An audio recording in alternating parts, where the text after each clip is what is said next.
eu acreditei que o Lula fosse uma personagem que realmente pudesse mudar a cara do Brasil. Né? Eu acho que não, essa ilusão não foi só da minha parte, foi de muita gente. Né? E que foi que levou o Lula ao poder. Mas eu comecei a notar que a partir de um determinado momento, né, porque eu fui candidato a vice-governador com o Lula candidato a governador.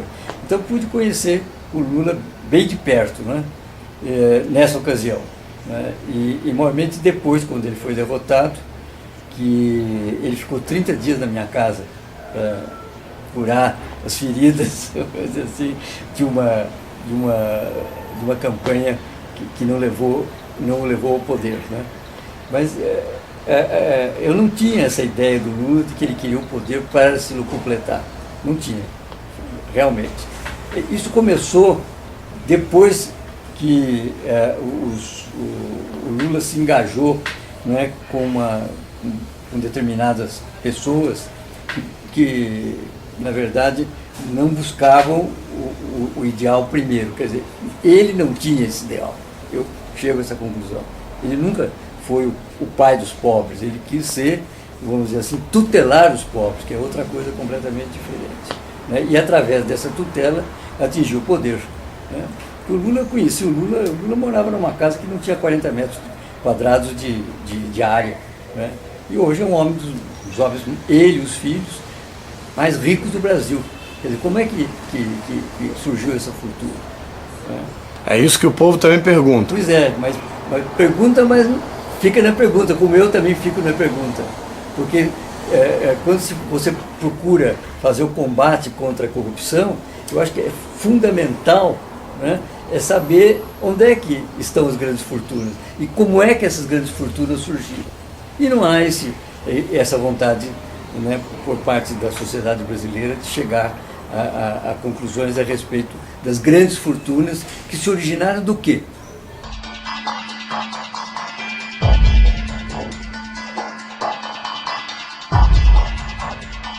A Polícia Federal hoje, ela foi toda aparelhada mais para ir atrás de pessoas como eu.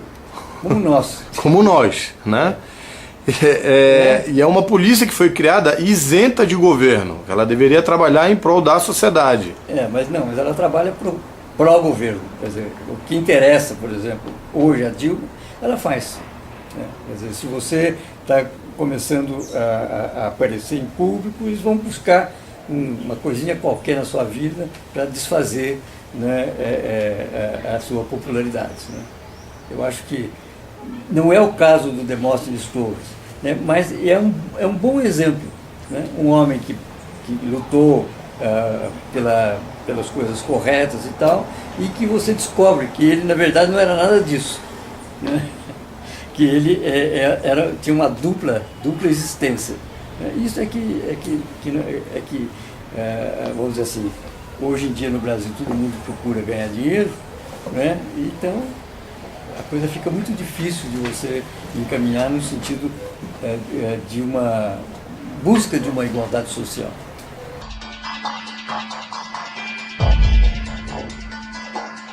Eu entrei no PT, vamos dizer assim, depois que ele surgiu. Eu não sou fundador do PT.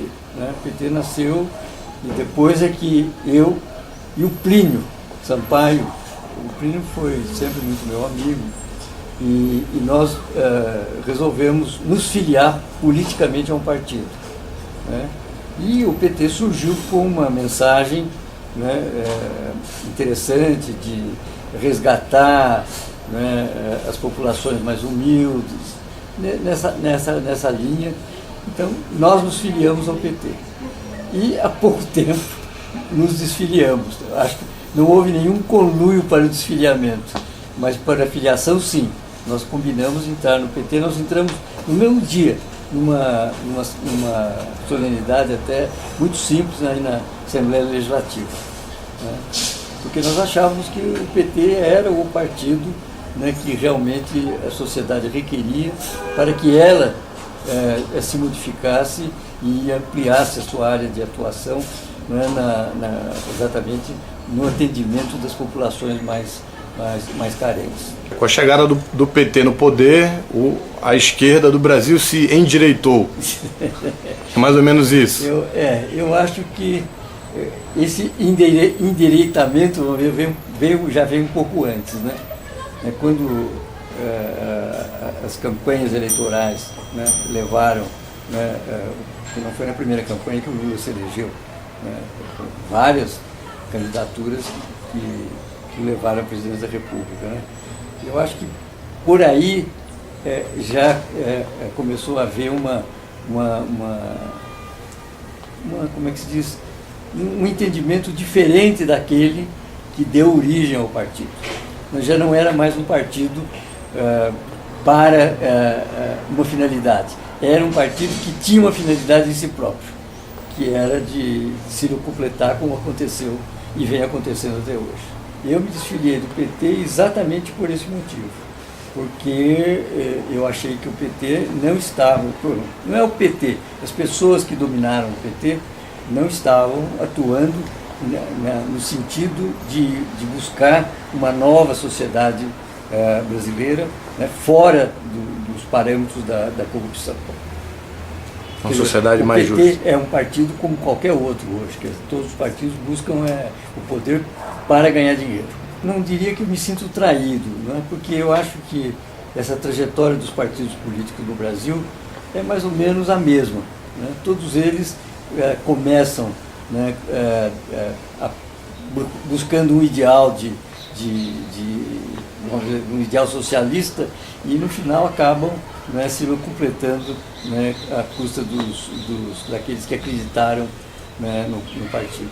Lamentavelmente, a ganância, a vontade de roubar, a vontade de praticar corrupção fez com que o Collor jogasse o sonho de milhões e milhões de brasileiros por terra. E ao invés de construir um governo, construir uma quadrilha como ele construiu, me dá pena porque deve haver qualquer sintoma de debilidade no funcionamento do cérebro do Collor. O presidente elogiou os senadores Fernando Collor de Mello e Renan Calheiros e disse que os dois dão sustentação ao governo.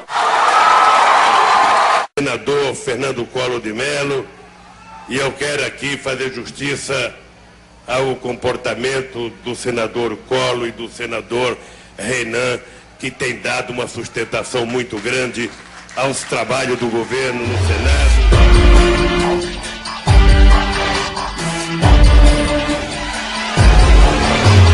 Lula nasceu em família humilde, trabalhou desde menino, lutou e chegou à presidência da República, sempre falando a verdade. Lula é um de nós. Olha, eu vou contar uma coisa para vocês. Eu, quando vejo na imprensa de São Paulo a pesquisa dizendo que a Rosiana é uma governadora aceita pelo povo do Maranhão, eu conheço o Maranhão, gente. Eu já andei de carro e de ônibus nesse estado. Aí eu fico imaginando por que ela aparece bem nas pesquisas. Sabe por quê? Porque a Globo é do pai dela, o SBT é do Lobão, a Bandeirantes é não sei de quem. Ou seja, é a televisão falando bem deles o tempo inteiro.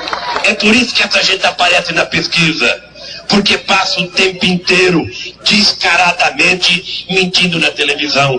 Rosiana do PFL seria eleita com 70% dos votos.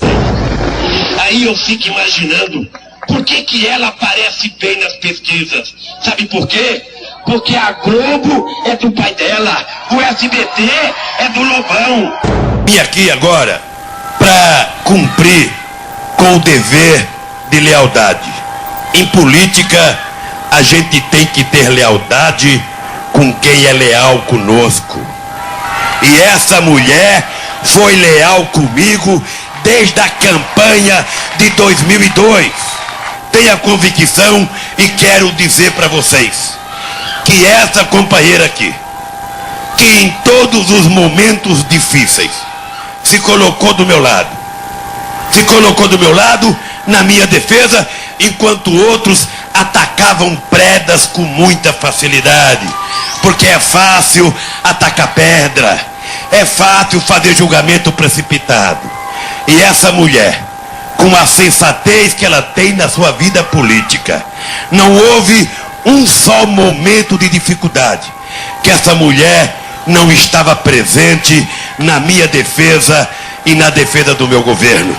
É por isso, meus companheiros e minhas companheiras, que eu quero terminar dizendo a vocês: essa companheira eleita governadora do estado, como vai ser? Nós vamos fazer as parcerias que não foram impossíveis ser feitas agora. É este país que eles não estavam habituados a ver. E agora eles vão ter que ver o Nordeste se desenvolver, o Nordeste crescer, e aí a gente não vai ter diferença entre Sul, Sudeste e Nordeste e o Norte do país. As pessoas vão viver com mais dignidade. É esse o meu compromisso. Vocês vão ver que se em 4 anos nós batemos os 8 deles, com mais 4 anos nós vamos fazer uma revolução democrática nesse país, uma revolução administrativa e uma revolução na política social. E para que eu tenha mais força, muito mais força, para fazer essa transformação, eu queria pedir a vocês, quem votar em mim, por favor, vote na Rosiane Sarney para governadora do estado. Muito obrigado, meus companheiros, e até a vitória. Não é um problema meu. Eu não votei para eleger o presidente Sarney presidente do Senado. Nem votei para ele ser senador no Maranhão, nem votei para o Temer, nem votei para o Arthur Vigílio, não votei para ninguém. Sabe, quem tem que decidir se o presidente Sarney continua presidente do Senado é o Senado. Somente o Senado, que o elegeu, é que pode dizer se ele vai ficar ou não. Veja, eu penso, sabe, eu não li a reportagem do presidente Sarney, mas eu penso que o Sarney tem história no Brasil suficiente, sabe, para que não seja tratado como se fosse uma pessoa comum. Ou seja, é importante investigar para ver o que O ex-presidente Lula e um velho rival político, Paulo Maluf, apertam as mãos em apoio ao pré-candidato do PT à Prefeitura de São Paulo. O encontro foi hoje na casa de Maluf. Lula e Maluf pareciam à vontade ao posar para os fotógrafos ao lado de Fernando Haddad. Mas há um claro mal-estar dentro da coligação. A candidata a vice na chapa de Haddad, Luísa Erundina, não participou do encontro e já disse que não se sentiria confortável ao lado do ex-adversário. Há rumores de que poderia deixar a candidatura. Para Maluf, os tempos mudaram. Nós queremos um governo eficiente. Não tem mais no mundo esquerda e direita. E eu acho que os graves problemas de São Paulo só serão resolvidos com uma parceria entre Prefeitura de São Paulo, Prefeito de São Paulo e Presidente da República. O apoio acertado aqui na casa de Paulo Maluf dá ao pré-candidato do PT mais 1 minuto e meio de tempo de televisão. A expectativa é que isso ajude a encurtar a distância ainda grande que separa Fernando Haddad dos nomes que lideram as pesquisas eleitorais para a Prefeitura de São Paulo. No dia seguinte, para hipotecar a polícia. Depois do Lula. Domingo o Fox quer falar com o Lula, porque a informação que o Fox tem do presidente Henrique. Está gravando isso aí, gente? Quem é que está falando? Não, é o pessoal do João, do documentário. Do João. João Salles. Está combinado com o Lula, Tá bom, já. Está combinado com o Lula.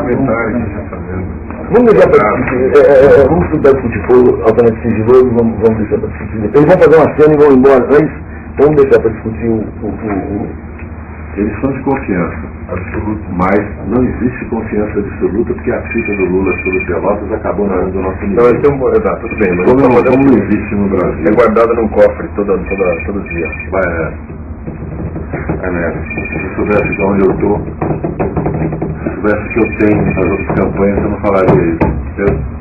Gilberto Carvalho. Para com isso. Está entendendo a nossa campanha. Ninguém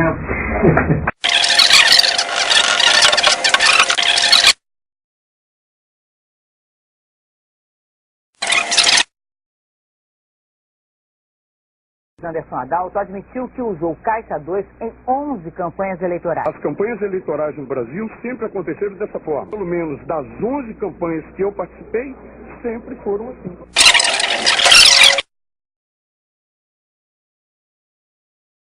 Desta vez, Jefferson citou o secretário de Gestão Estratégica do governo, Luiz Guxiquem, como integrante do suposto esquema de favorecimento. O Guxiquem está com ele nessa movimentação dessas contas, desse favorecimento a alguns titulares dessas empresas. O Guxiquem está com ele com certeza. O ex-ministro José Dirceu, o ex-presidente do PT José Genuíno e o publicitário Marcos Valério comandavam o mensalão.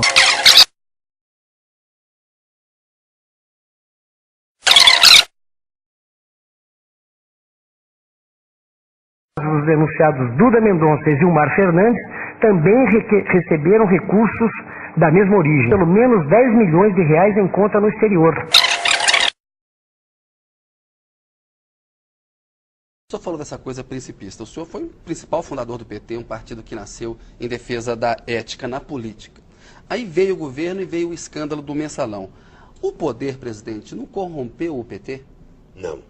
Para o presidente, o caso do mensalão serviu de lição para o Partido dos Trabalhadores. Isso aconteceu no mundo inteiro, aconteceu no PT. O que nós precisamos é ter clareza que os erros cometidos devem servir de ensinamentos para que a gente não erre outra vez. Pois é, o senhor diz que não aconteceu o mensalão. Agora, deputados da base aliada do governo foram ao Banco Rural, receberam recursos na boca do caixa que o Marcos Valério repassou para o PT, ou seja, o PT pagou partidos aliados. Não ficou provado aí, até com o uso do Banco do Brasil na VisaNet, não ficou provado aí, presidente, que teve uso de dinheiro público? Eu tenho uma tese. Diga. Eu tenho uma tese. Primeiro que não está provado que é uso de dinheiro público.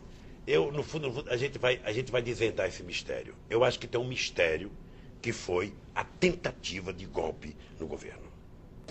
Isso aconteceu no mundo inteiro, aconteceu no PT. O poder, presidente, não corrompeu o PT? Não. Isso aconteceu no mundo inteiro, aconteceu no PT. O poder, presidente, não corrompeu o PT? Não. Aconteceu no PT, aconteceu no PT. Quero dizer a vocês, com toda franqueza, eu me sinto traído. Traído por práticas inaceitáveis, das quais nunca tive conhecimento. Por ser o primeiro mandatário da nação, tenho o dever de zelar pelo Estado de Direito. O Brasil tem instituições democráticas sólidas. O Congresso está cumprindo com sua parte. O Judiciário está cumprindo com a parte dele. Meu governo, com as ações da Polícia Federal, está investigando a fundo todas as denúncias.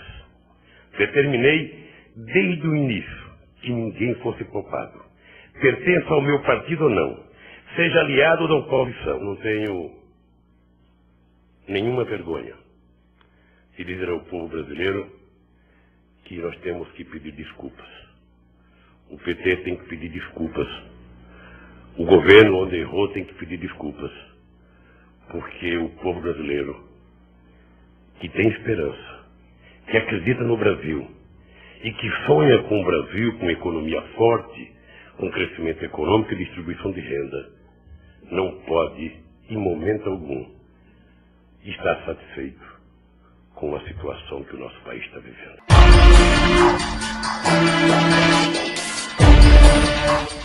O fenômeno Dilma, né? Ela nunca disputou uma eleição na vida, saiu disputando uma eleição para presidente da República, foi eleita com menos de 50% e hoje tem uma popularidade de 77%. Bom, como explicar isso? Isso é um pouco da mídia também, né? Você acha que a mídia está... A mídia faz uma pessoa, faz uma personalidade, né? Eu, por exemplo, não tenho uma boa presença com relação a Dilma, no momento em que ela, quando se falou, né, da interferência da Comissão Interamericana de Defesa dos Direitos Humanos, no caso dessa usina de Belo Monte, ela disse que não admitiria ingerências externas né, nos negócios internos do país. Ora, você não vai buscar direitos humanos senão através de ingerências externas dentro de um país. O Brasil ainda está um pouco acima das atitudes, né, de Lula, de Dilma. O Lula teve uma época favorável do ponto de vista nacional e internacional. E a Dilma está aproveitando ainda essa onda, né, decorrente das facilidades, né, que ocorreram nesses últimos 10 anos. Mas eu não sei da atuação dela enquanto administradora, porque ela mais administra gritando do que realmente convencendo.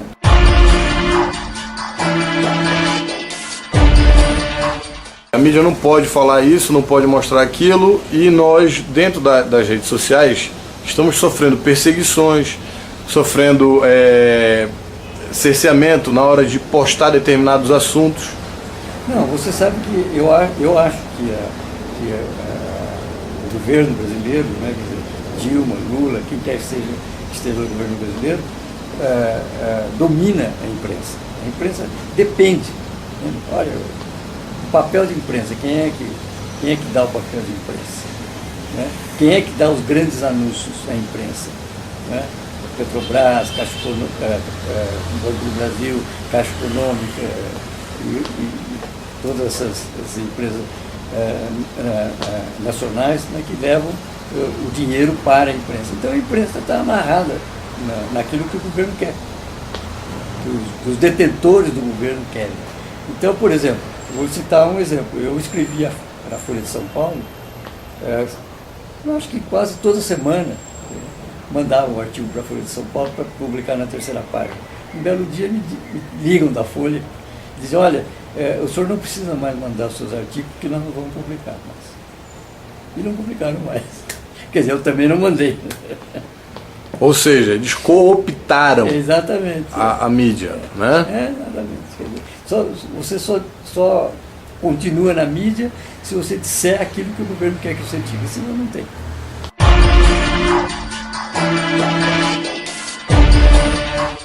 A esquerda, quando chegou no poder, ela se endireitou. Exatamente. Todos eles endireitaram, né? Endireitaram, mas continuam com a verve de ditadores. Ou seja, eles são os ditadores de direita hoje, disfarçados de esquerda. Sem dúvida. Quer dizer, eu acho que hoje não há mais essa diferença entre esquerda e direita. É poder ou não poder, né? E eu acho que todas essas pessoas que você enumerou aí, todas elas lutaram pelo poder para o seu benefício próprio e do seu grupo. Mais nada. Infelizmente, eu acho que não há nenhuma possibilidade próxima, né, de nós partirmos para a busca de um ideal de igualdade com liberdade. Eu acho que é muito difícil. Não sou otimista com relação a isso. Vamos continuar, porque a questão, né, da sobrevivência é a questão que mais se impõe, né, e a questão política fica jogada na mão de algumas pessoas, né, que não fazem o bom uso, né, desse instrumento importante para a vida de um povo.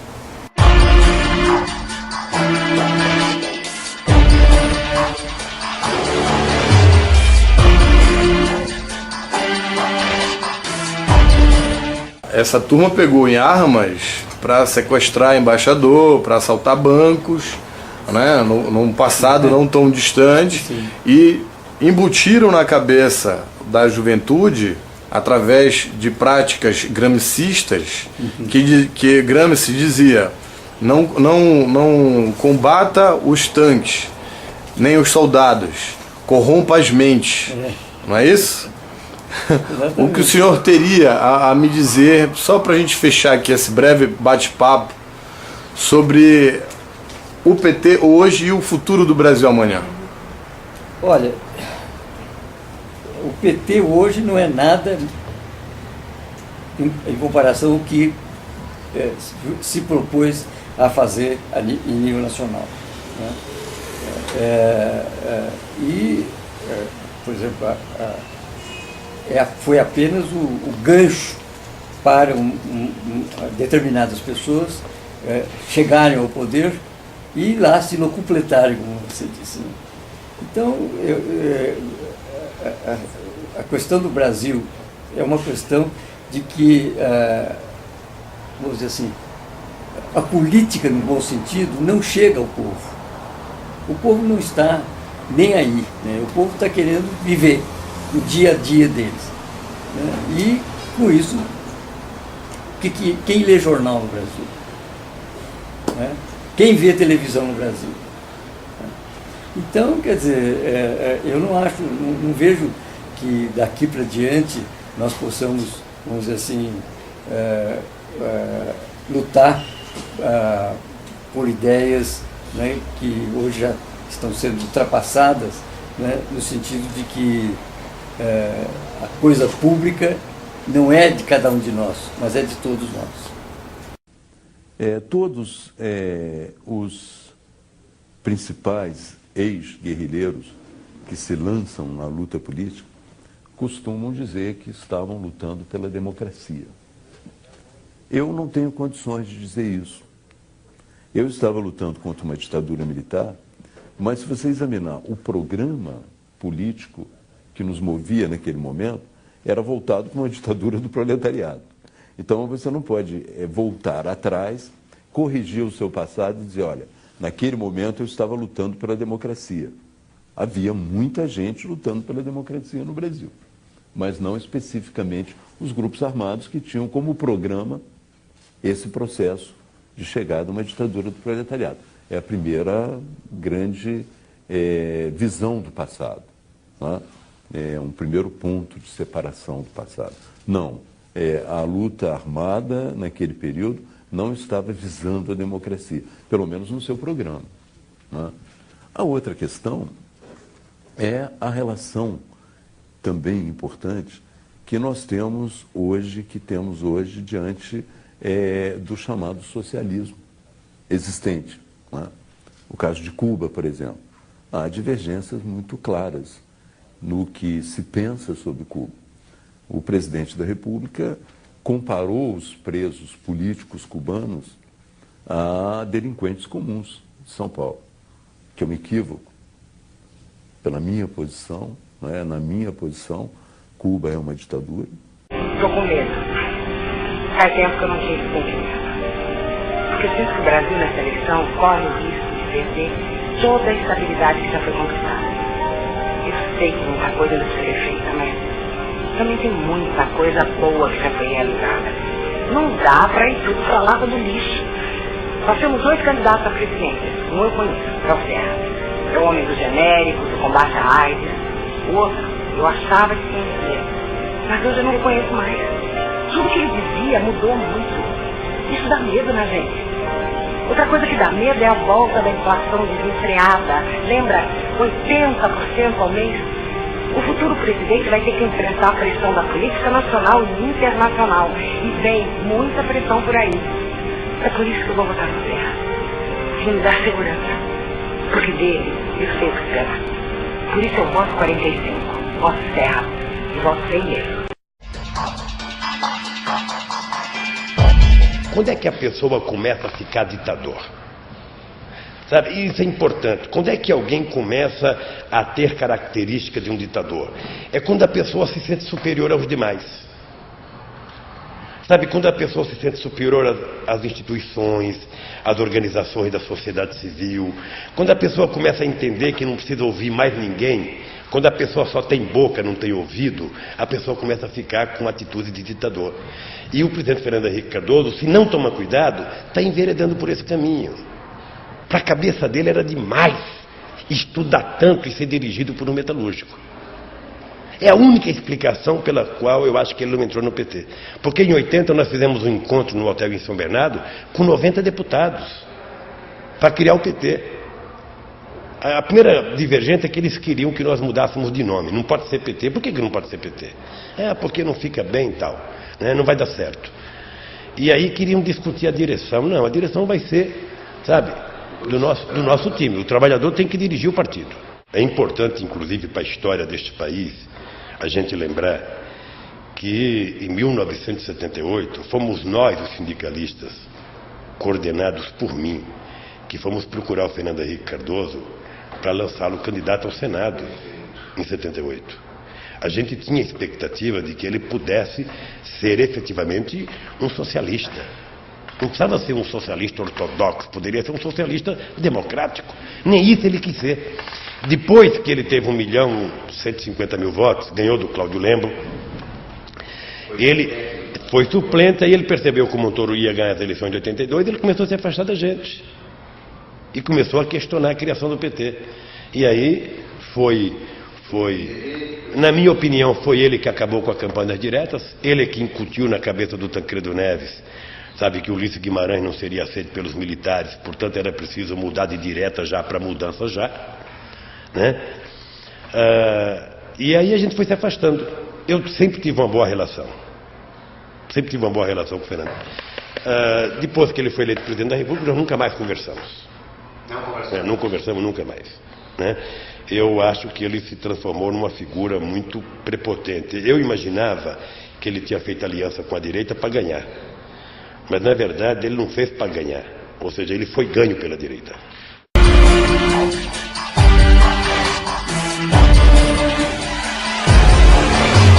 A Bolsa Família, que começou com o Fernando Henrique, que foi a criadora, a doutora Ruth Cardoso, e hoje se transformou na maior compra eleitoral de votos. Pois é, exatamente. Eu me lembro a respeito disso, que quando eu ainda estava no PT, e quando eu tinha diálogo com figuras do PT, eu perguntei para o José Dirceu, e essa é a questão da Bolsa Família? Isso é para a gente tomar conta do poder.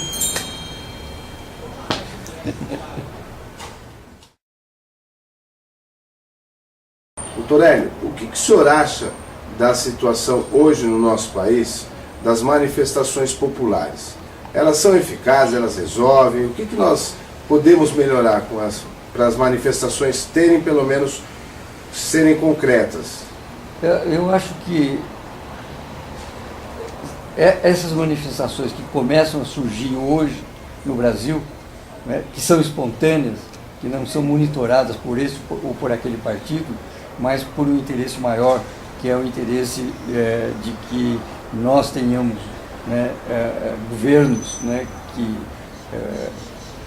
lutem, né, pela liberdade das pessoas, né? Porque, na verdade, o que existe hoje no Brasil é uma ditadura simulada, né? É uma ditadura de alguns contra o povo todo, e o povo não está sabendo disso.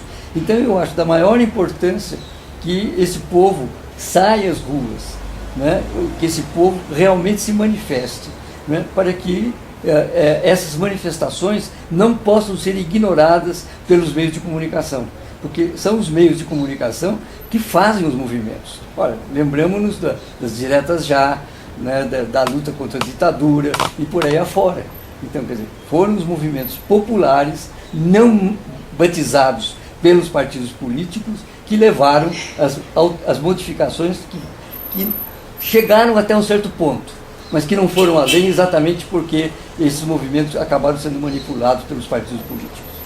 Eu acho que é importante que se vá às ruas, porque é na rua que a gente pode expor as nossas opiniões e com a abrangência necessária para que nós tenhamos, por exemplo, no caso do Mensalão, um julgamento justo e não, mais uma vez, a impunidade, quer seja decretada diretamente ou indiretamente através do decurso de prazo.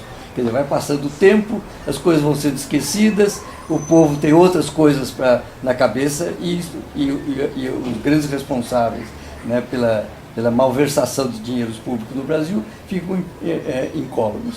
O cidadão omisso deixa um país pobre, enfraquecido? Sim. Nós não podemos nos omitir. Eu acho que a omissão é quase um crime hoje no Brasil.